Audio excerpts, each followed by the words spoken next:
5 dice así: llegó pues a una ciudad de Samaria llamada Sicar, cerca de la parcela de tierra que Jacob dio a su hijo José. Y allí estaba el pozo de Jacob. Entonces Jesús, cansado del camino, se sentó junto al pozo. Era cerca del mediodía. Y entonces vamos a orar. Ahora, se siente como un eco, habrán ahí que bueno. Vamos a orar. Señor, gracias te damos por esta bendición tan grande que nos das de poder reunirnos en tu nombre para recibir tu palabra, Señor. Y que esta palabra traiga mucha bendición a nuestras vidas. En el nombre de Cristo Jesús. Amén. Ok. Una pregunta. ¿Quiénes de aquí han escuchado la palabra multiverso? ¿Puede levantar su mano? Ok. Ahora, no se sienta mal si no la levantó porque eso lo saben más los jóvenes que nosotros. ¿Ah? Ok. Y lo que le quiero decir es que la primera vez que yo oí esa palabra fue hace unos cuantos meses atrás, unos 6, 7 meses atrás, y me la dijo mi nieto, y me quedé yo, multiverso, ¿qué es eso? Y después me di cuenta que es que hay unos juegos que tienen que ver con todo aquello. Entonces, si me permite hablarles por 5 minutos acerca de este tema, ¿no? Es que me preparé tanto que me van a tener que dar permiso. Algo tiene relación con lo que vamos a ver, pero quiero hablarles de esto. Bueno, pregunta, ¿qué es lo que nos dice hasta ahora la ciencia acerca del origen del universo? Bueno, hasta el año 1927, de ahí para atrás, entendiendo ciencia como el conocimiento que adquiere el ser humano a través de su experiencia, de la observación, de la investigación.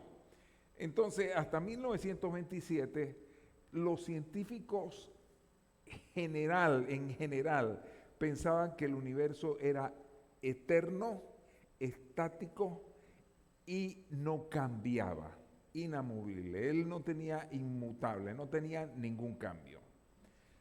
Dicho de esta manera, quiere decir que según los científicos de aquella época, el universo era eterno, no había nada que se diferenciara en el tiempo. Eterno, era estático, inmutable. Pero resulta que en 1927 vino un sacerdote que era también un gran estudioso, un hombre muy sabio, Lamartine, ¿no? Que él comenzó a estudiar con las ecuaciones de Einstein. Usted se dirá, ¿qué pasa, Jorge? No estás en la universidad. Pero esto es interesante. Entonces dice que este hombre en sus cálculos llegó a la conclusión de que el universo realmente había tenido un principio. Ahora, usted se puede imaginar el choque con la ciencia. ¡Ey! Eso suena a creación. Y entonces hubo un gran debate. ¿Qué le parece que Einstein era de los que pensaba que el universo era eterno, inamovible y todo aquello? Entonces, inclusive hasta hizo una especie de burla acerca de las investigaciones de este hombre y dijo, bueno, él es un gran matemático, pero de física no sabe nada. ¿Ok? Pasaron los años y resulta ser que más adelante Hubble, y usted habrá escuchado ese nombre también, ¿lo han escuchado? Del gran telescopio. Usted es tan peor que yo, se los digo. Dice que él, en observaciones y apoyado de otros científicos, adivinen qué, encontró que las galaxias se iban alejando unas de otras. Ya no era inamovible, ya no era estático. Inclusive comenzaron a hacer cálculos hacia atrás y llegaron a una cifra de no sé cuántos millones de años en donde el universo había tenido un principio, un origen. ¡Wow! ¿A qué le suena eso? Pero entonces eso trajo un revuelo tan grande entre los científicos que ellos establecieron bien diferenciadas tres teorías diferentes o tres maneras de resolver esto. Toda la ciencia que por siglos se había pensado de una manera, ahora cambió.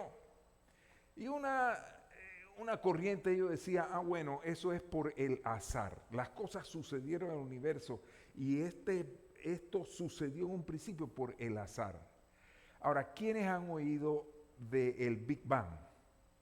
En una serie de televisión, ¿verdad?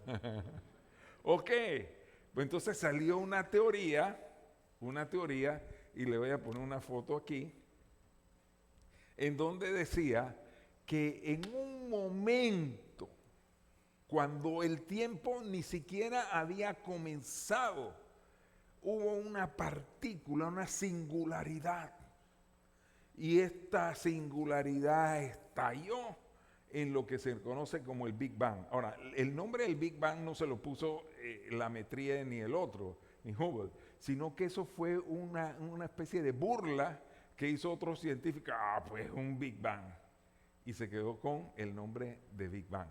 Pero ¿cómo entonces los científicos explican el Big Bang? Había tres formas. Una era el azar, que bueno, pues en tantos actividades que había dándose en el universo, comenzó cada cosa por el azar a suceder. Ahora, ¿qué pasa? Como los matemáticos no tienen nada que hacer, no, y si hay un matemático que me perdona, otro de ellos comenzó a investigar cuál era la probabilidad que por el azar en el universo surgiera la vida. Y resulta ser que encontró la siguiente cifra: 1 dividido entre 10 a la 40.000 cero. ¡Wow! ¿Usted sabe qué es eso? Cero. Es como 1 entre infinito. Hubo otro curioso y gracioso que dice, mire, si la vida surge de esa manera, es como si, digamos, pasa un tornado grandísimo por un cementerio de autos que hay toda clase de piezas y cables y cuestiones, y cuando el tornado pasa, lo que queda es un 747. ¡Wow! Imposible. El azar prácticamente se ha desechado. Entonces siguió otra teoría, un poco más sofisticada, y le llamaron el ajuste fino. ¿Por qué? Porque para que el universo sea como está y para que exista el oxígeno, el hidrógeno y todo lo que se necesita para la vida en este planeta, se necesita que algunas constantes físicas sean invariablemente exactas. Por ejemplo, la gravedad universal. Y llegaron a la conclusión que si la gravedad universal cambiara en una infinitésima parte, ¿sabe qué le pasaría al universo? Estallaría y no existiría nada. Si fuese más, y si fuese menos, pues lo contrario. Así que esta teoría del ajuste fino, algunos lo interpretaban una mente superior estableció ahora o quién sabe qué y todo esto lo hizo. Y posteriormente la tercera es lo que se llama el multiverso, y ahí viene la palabra esa que no deje que su nieto le sorprenda, ¿ok?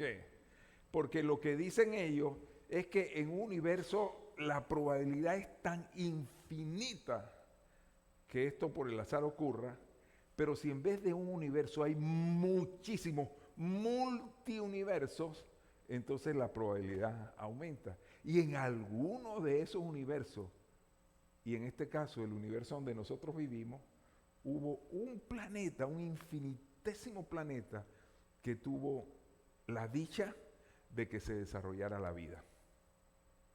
Entonces, esto, ¿por qué lo decimos? Porque el hombre se complica muchas veces tratando de entender las cosas que escapan a su conocimiento, a su entendimiento. Y estas cosas, de repente, tan complicadas, en la Biblia se dice de una manera clara. ¿Sabe qué dice Génesis 1:1? En el principio creó Dios los cielos y la tierra. Y si vamos al universo y a la parte física y todo ello, entonces ¿qué pasa cuando vamos al nivel del ser humano? De usted y de mí, con todas las complicaciones que nosotros vivimos, con todo el desorden, porque acuérdense que el libro de Génesis dice que en el principio estaba la tierra, recuerden ustedes, desordenada y vacía. Y dijo Dios. Bueno, así estamos cada uno de nosotros en este mundo, desordenados y vacíos. Entonces ahí es en donde entra la relación de esta introducción con la historia que nos sirve para lo que vamos a relatar en el día de hoy.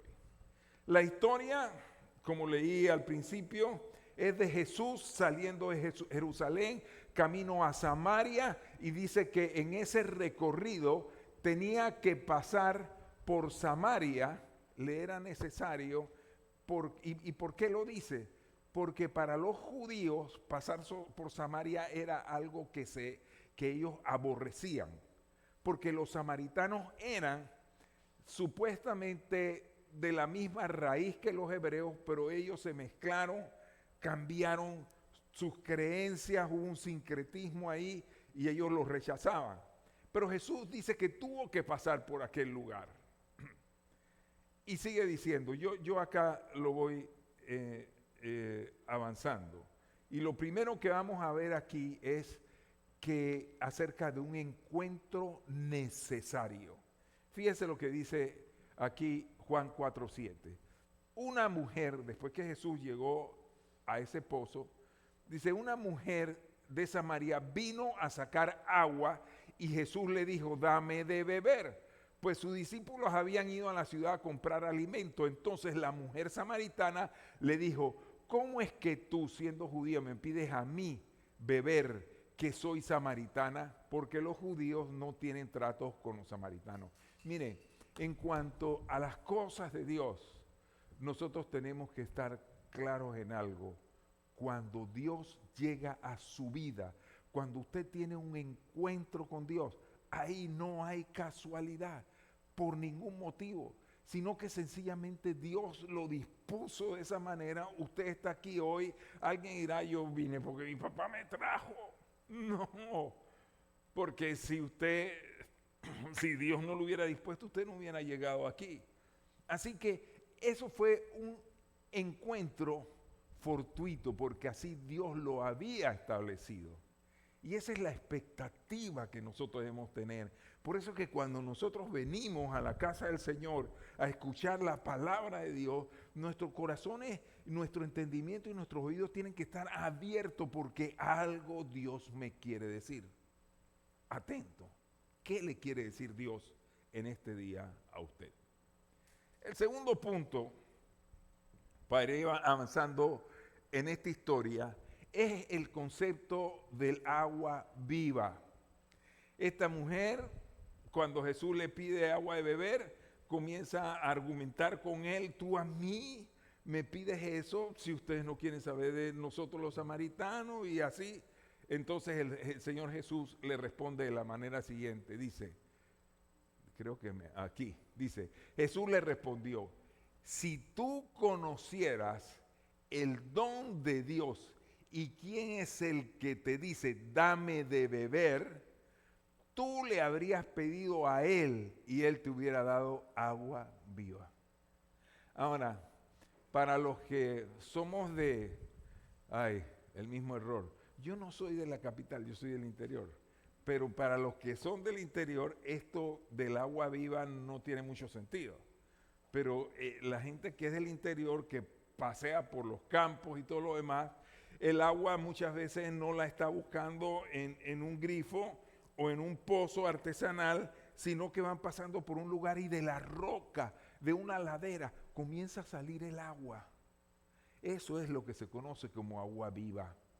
Y por eso entonces la gente del campo que está acostumbrada a todo aquello, ellos se acercan con plena libertad y toman del agua que está brotando de ahí. ¿Sabe por qué? Porque esa agua es pura, cristalina y fresca. Entonces el Señor le está diciendo, yo te estoy pidiendo agua del pozo, pero si tú supieras quién es el que te lo pide, me pedirías a mí y yo te daría otro tipo de agua, un agua viva. Y no solamente dice eso, porque más adelante sigue diciendo en el versículo 13, el Señor le respondió a ella, todo el que beba de esta agua volverá a tener sed, del agua del pozo.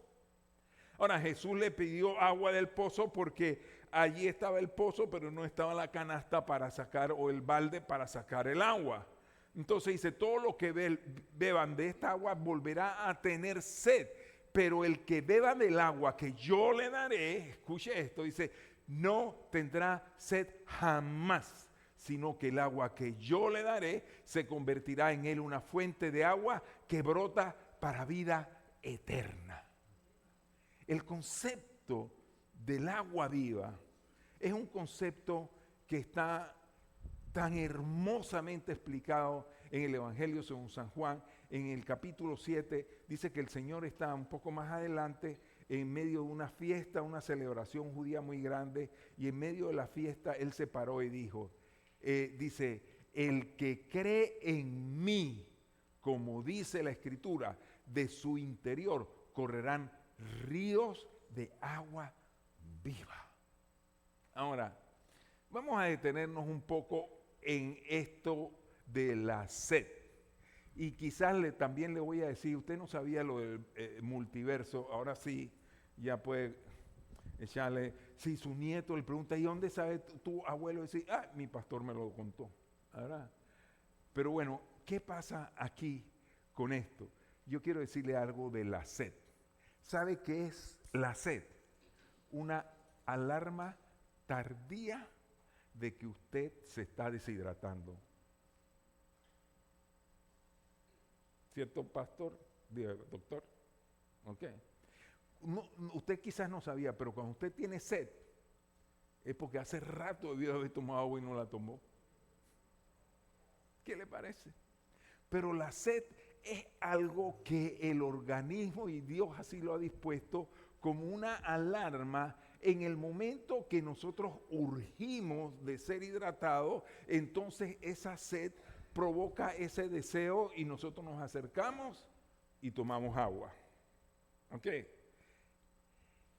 Esto tiene una aplicación ya no en el ámbito natural, sino también en el ámbito humano o espiritual. ¿Cuál es la aplicación?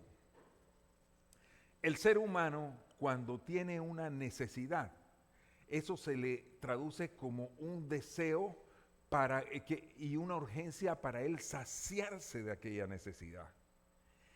Y resulta ser que cualquier ser humano tiene esa sed de cosas que van más allá de una necesidad física. Y estas cosas determinan muchas veces la conducta de nuestra vida. Eso es lo que hace que nosotros tomemos una decisión o tomemos otra decisión. Y asimismo, como nosotros hablamos de la sed natural por el agua para hidratarnos, así la gente tiene una sed insaciable de cosas que quiere llenarse de ellas porque él siente, me hacen falta. Y en ese sentido, por ejemplo, hay gente que tiene sed, por ejemplo, las jóvenes, y eso no tiene nada de malo, de querer casarse. Yo quiero casarme, yo necesito formar una familia, necesito un esposo. Bueno, hágale caso a lo que yo estoy diciendo, joven ahí que tiene su novia. Pero resulta que estas cosas no son las que llenan el corazón del hombre. Y si usted quería casarse y usted estaba deseando eso con todo su corazón y se casó, después se dio cuenta que bueno, pues y ahora... Y hay gente que tiene sed de muchas otras cosas. Por ejemplo, la gente que está ávida porque él piensa, digo, yo siento una insatisfacción en mi vida. Hay una alarma tardía que está sonando dentro de mí y yo necesito algo. Y ese algo se llama el dinero o los bienes materiales. Y entonces uno se da cuenta que hay gente, y es evidente, cuando de repente no se conforman con un carro, sino con 10 o 20 y carros carísimos. Y entonces ellos tratan de llenar esa sed con todas aquellas cosas materiales. El lujo, la vanidad. Hay otros que se van por el lado de los vicios. Y yo quiero detenerme un poco sobre estas cosas. Y especialmente sobre los vicios. ¿Sabe por qué? Porque esa sed es la que le obliga a uno a hacer cosas que luego se vuelven en contra nuestra y son terribles. ¿De qué cosas yo le estoy hablando? Por ejemplo, la pornografía. Esa es una respuesta a una sed que el ser humano se ha creado y dice, yo necesito de esto. Y también podemos estar hablando inclusive de la droga. Esas son situaciones difíciles que está atravesando el ser humano y él piensa, yo necesito de esto, esto es lo que yo tanto necesito para tener una vida plena. Ahora, le digo, yo nunca he probado droga. Lo más cerca que tuve eso fue del licor, que es una droga también. A propósito de esto, en estos días me encontré con un hombre que hablando conmigo me dice, ahí estaba sentado. Yo sabía que él era adicto al alcohol y ahí estaba con su vaso. Pero yo veía ahí una bebida como media roja. Digo, bueno, será... Digo, yo sé que lo que toma es licor, pero rojo parece como si fuera una soda de fresa. Y después me dice él, mira, ¿sabe qué es lo que pasa? Yo diariamente me tengo que tomar 60 cervezas. Yo lo que pensé, digo, a ese hombre lo pincha y le sale alcohol. Y con él, para andar cerca de él hay que tener cuidado porque estornuda y si usted está cerca fumando el Big Bang. ¿Ok? Pero aquel hombre me dice, porque si no lo tomo, no puedo dormir.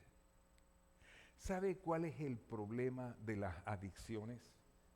¿Sabe cuál es el problema cuando usted se trata de saciar su sed con las cosas que no sacian? Primeramente que usted va a sentir una gratificación inmediata. Aquella persona que por primera vez probó la marihuana, y ya le digo, ni la he visto, ni olido, ni nada que se parezca. Pero aquella persona que probó la marihuana sintió algo tan tremendo que dice esto es. Oh, más antes lo hubiera hecho. Pero resulta ser que después de probarla y probarla y probarla, entra algo que se llama la tolerancia. Y es que no le satisface igual las veces siguientes. Y como consecuencia, ¿qué sucede? Comienza a consumir más y más y más. Pasa con la pornografía, pasa con las drogas, pasa con aquella mujer que dice, la realización de mi vida es encontrar a un buen hombre. Y entonces hoy está con este hombre, y mañana con este, y pasado con este otro, y se está tratando de calmar su sed con cosas que no sacian. En este punto encontró Jesús, a aquella mujer, y le dice, todo el que beba de esta agua volverá a tener sed. Si tú estás tratando de buscar eso que tanto necesitas, en el lujo, en el dinero, en un matrimonio, o en el sexo, o en la pornografía, o en la droga. Mira lo que dice Jesús. Dice, el que beba de esta agua volverá a tener sed, pero el que beba del agua que yo le haré no tendrá sed jamás. Y aquí entramos entonces en la historia de esta mujer, porque la conversación prosigue y vamos a ver que nadie conoce al ser humano como lo conoce Dios. Nadie, absolutamente nadie. Ni usted mismo, usted no se conoce como le conoce Dios a usted. Entonces, dice, Jesús le dijo, ve y llama a tu marido y ven acá. No tengo marido, respondió la mujer. Jesús le dijo, bien has dicho, no tengo marido, porque 5 maridos has tenido y el que ahora tienes no es tu marido. Eso has dicho en verdad. En otras palabras, esta mujer no era una mujer que tenía un vicio, sino el vicio de estar acompañada con hombres, ¿verdad? Ahora, una cosa interesante aquí. Esta mujer muchas veces la gente la ha interpretado como si ella hubiera sido una mujer cualquiera, una prostituta. Pero lo que dice aquí Jesús acerca de ella no necesariamente nos está hablando de una mujer así. Porque lo que el Señor le dice, bien has dicho, no tengo marido porque 5 maridos has tenido. Pero eso lo que significa que ella estuvo 5 veces casada y 5 veces se separó. Entonces no estamos hablando de una mujer cualquiera, no estamos hablando de una prostituta. En aquella época el casarse el casarse y divorciarse era lo más sencillo que había. Ahora si usted se quiere divorciar, tiene que ir ante un abogado, un notario, un juez, esperar y pagar miles de dólares. En esa época, si el hombre decía, esta mujer no me cocina bien, cogía un papel, eso está ahí en el Antiguo Testamento, y le hacía una carta, por este medio te comunico que de aquí en adelante ya nos divorciamos. Ten y chao. Entonces, esta mujer que tuvo 5 maridos, quién sabe qué tragedia no vivió. Ella quizás no quería separarse de ellos, pero la circunstancia fue así. Bueno, mire, lo mismo sucede cuando hablamos, y quiero repetir, me repito, pero sé que lo estoy haciendo. Quiero repetirle, lo mismo es cuando usted trata de saciar su alma con cualquier cosa que no sea el agua viva que proviene de Dios. Lo mismo sucede con la pornografía, repito eso, lo mismo sucede con la droga. Usted está tratando, usted no puede. Usted está con una intranquilidad y usted dice lo que necesito es. Y usted recurre a la droga para darse cuenta después que eso no sacia. Porque si saciara, entonces qué bien, pues ya usted está tranquilo. No, le pide más y más y más. Así que aquella mujer fue retratada por Jesús en aquel momento. Él sabía qué era lo que le estaba ocurriendo realmente a ella. Mire, usted está casado y llega un momento en su vida que usted dice, la verdad que esta mujer no me satisface.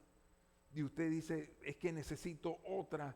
Atención, no se equivoque, usted lo que necesita es el agua viva que viene de Dios.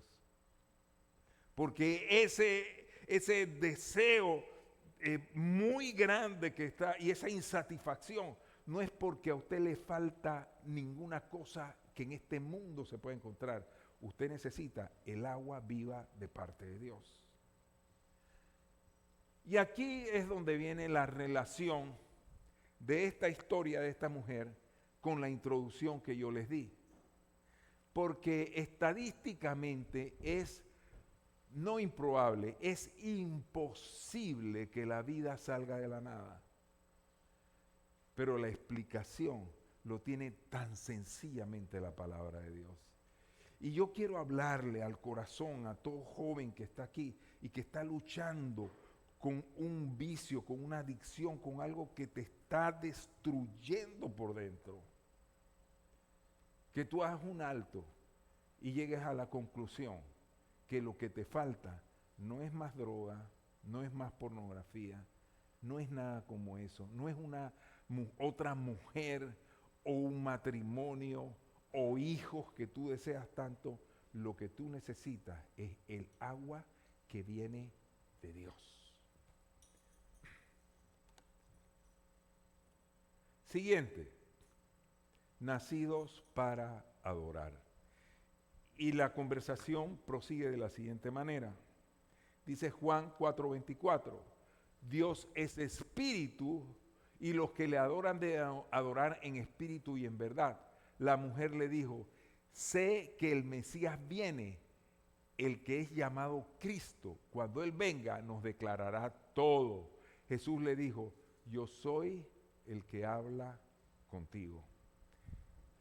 Qué precioso lo que el Señor le dijo a aquella mujer. Porque realmente lo que Él le está diciendo es que lo que le sucede a ella no es que ella se equivocó, pensaba que este marido era la que le iba a hacer feliz.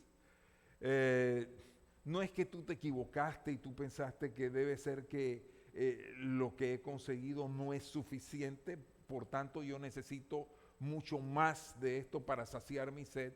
No es nada de esto, sino que realmente tú necesitas que en ese encuentro fortuito que Dios ha tenido contigo, tú abras tu corazón y tú le digas, sí Señor, lléname del agua viva.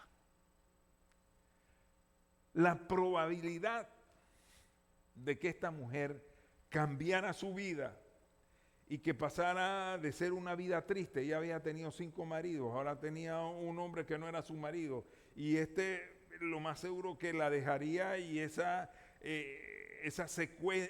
secuencia iba a seguir y seguir. Él está diciendo, no te equivoques, tú has sido creada para adorarme a mí en espíritu y en verdad. Cuando yo conocí al Señor, yo venía teniendo algunas metas alcanzadas en mi vida, pero yo sentía que al alcanzar esas metas todavía no. Y eso fue lo que causó en mí esa hambre, esa sed. Algo me hace falta, hasta que fui a aquel lugar en donde alguien me invitó y escuché la palabra de Dios y yo supe, aquí está lo que yo necesito. Yo te quiero decir, joven, que estás aquí. Yo te quiero decir, persona adulta que estás aquí. Y que tú estás todavía en ese momento de tu vida queriendo llenarte de cosas que no te sacian. Haz un alto y date cuenta que lo que tú necesitas no es droga, no es vicio, no es pornografía, no es adulterio, no es ninguna cosa, no es casarte bien, no. Lo que tú necesitas es el agua de vida que te promete el Señor.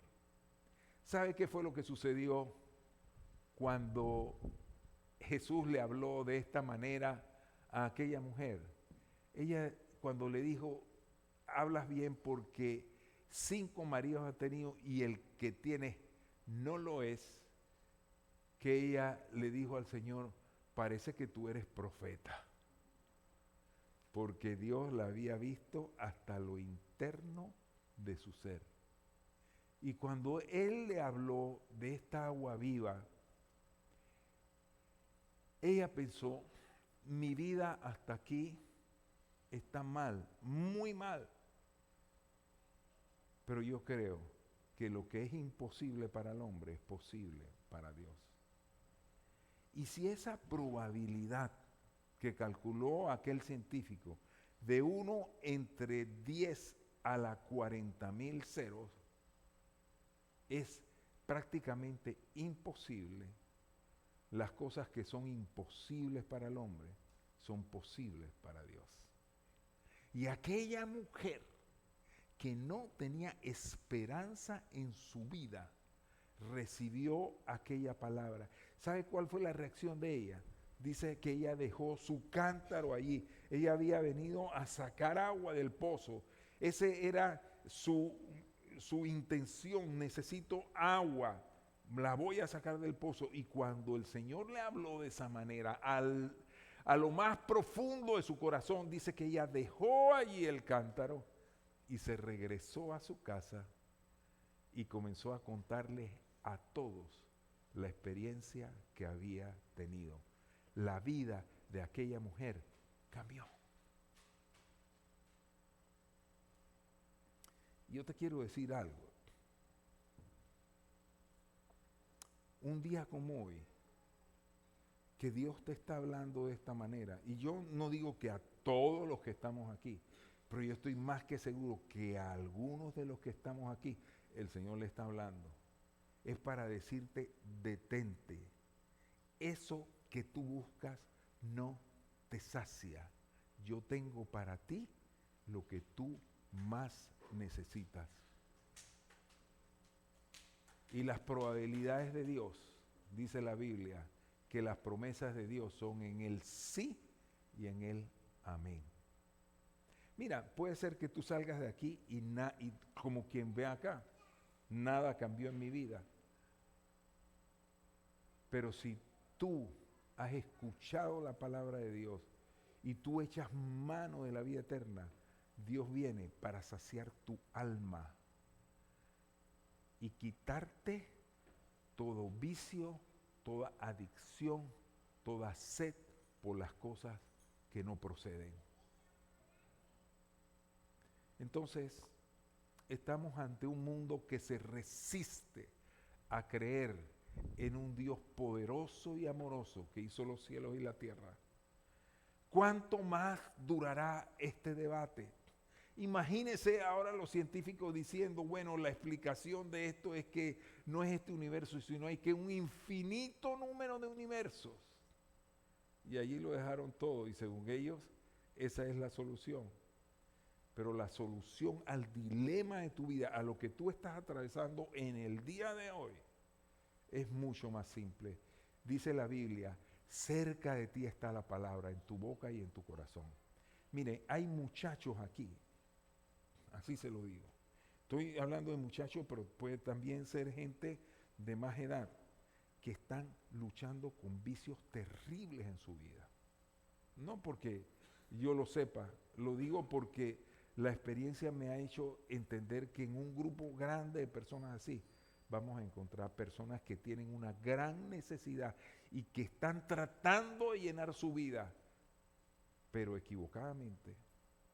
Yo lo que quiero decirte, haz un alto en este momento, haz un alto y toma la mejor decisión de tu vida.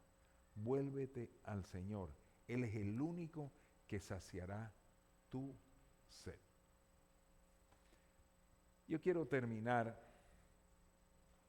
con una palabra que está en el libro de Isaías. Y fíjese por qué yo estoy hablando con esta urgencia. Porque yo no sé si hoy va a ser el último día que tú estás tan cerca del Señor. Dice que una vez iba Jesús caminando por Jerusalén y había un hombre ciego de nacimiento allí que oyó que por ahí venía Jesús. Él había escuchado de los milagros que hacía Jesús y comenzó a gritar, Jesús, Jesús, ten misericordia de mí. Y dice que seguía gritando. Y aún los discípulos le decían, ya cállate, no insistas. Pero él seguía, porque él sabía que esa era la oportunidad de su vida. Quiero decirte, yo creo que hoy en día estás a punto de tomar o rechazar la oportunidad de tu vida. De aquí a unos años, mira, si tú eres una persona que tienes una adicción, yo quiero decirte, esa adicción se va a ir profundizando, sea lo que sea, si es droga o si es pornografía o si son mujeres o lo que sea, se va a ir profundizando. Hoy es tu esperanza. No creas que tú puedes ir mucho más allá. Si tú has sentido sed en tu vida, reconoce que hoy es el día para llenarte de Dios. Deja la droga, deja la pornografía, deja la promiscuidad. Acércate a Jesucristo. Haz como aquella mujer que dejó su cántaro allí y se fue porque había encontrado el agua viva que sacia su alma. Para finalizar, en el libro de Isaías, el profeta Isaías lo explica de una manera preciosa. Y por eso yo le traje las estadísticas, porque usted dirá, qué difícil es poder salir de esta situación que yo estoy atravesando, porque estoy atado, muy, muy atado. Y ahora se me ha venido a la mente el caso de un joven que conocí hace muchos años. Él llegó al lugar donde nosotros nos reuníamos y él llegó de una vida de homosexualidad extrema. A él le tenía un nombre en la farándula, ya se me olvidó el nombre, pero era transvesti, todo. Sus probabilidades eran 1/10 a la 40,000, así mismo, de cambiar. Llegó, escuchó la palabra, creyó en la palabra. Ahora, no te digo, estas cosas no son fáciles, pero con Dios nada es imposible. Y ese hombre comenzó a cambiar. ¿Qué le parece a usted que me lo encontré? Hará cosa de 2 o 3 semanas con su esposa y con sus hijos, con una preciosa familia. Eso sucede cuando tú echas mano de la vida eterna. Cuando tú desechas a Dios y desechas el llamado de Dios, yo quiero decirte, la perspectiva que te espera hacia adelante es terrible. No te creas que tú vas a quedarte en la condición en donde estás, negativo. Si hoy tú estás siendo tentado por un vicio, no te creas que de aquí a 5 años tú vas a seguir igual como estás ahora, vas a estar peor, mucho peor. Todos los sedientos, dice, vengan a las aguas. Y los que tengan dinero, vengan, y los que no tengan dinero, vengan, compren y coman, vengan, compran vino y leche sin dinero y sin costo alguno. Y sigue diciendo, ¿por qué gastan el dinero en lo que no es pan y su salario en lo que no sacia? Escúchenme atentamente y coman lo que es bueno, y se deleitará su alma en la abundancia. Inclinen su oído y vengan a mí, escuchen y vivirá su alma, y haré con ustedes un pacto eterno conforme a las fieles misericordias mostradas a David. Eso es lo que Dios nos ofrece. No te vayas tú dándole la espalda a Dios. Es una oportunidad, no la deseches. Yo voy a pedirle a los músicos que vengan adelante, y esa canción última que cantamos me pareció tan preciosa. Esta mañana le pedí ahí a los músicos que la tocaran por segunda vez. Y yo le pido a usted que está aquí, que usted eche mano de la vida eterna. Mire, para el caso del ciego, esa era la única vez que Jesús iba a pasar tan cerca de él. Y él clamó a Dios. Yo te digo, no dejes que pase esta oportunidad. Tu vida hoy puede cambiar. Tu vida hoy puede ser totalmente transformada. Vamos a cantar esta canción, una preciosa canción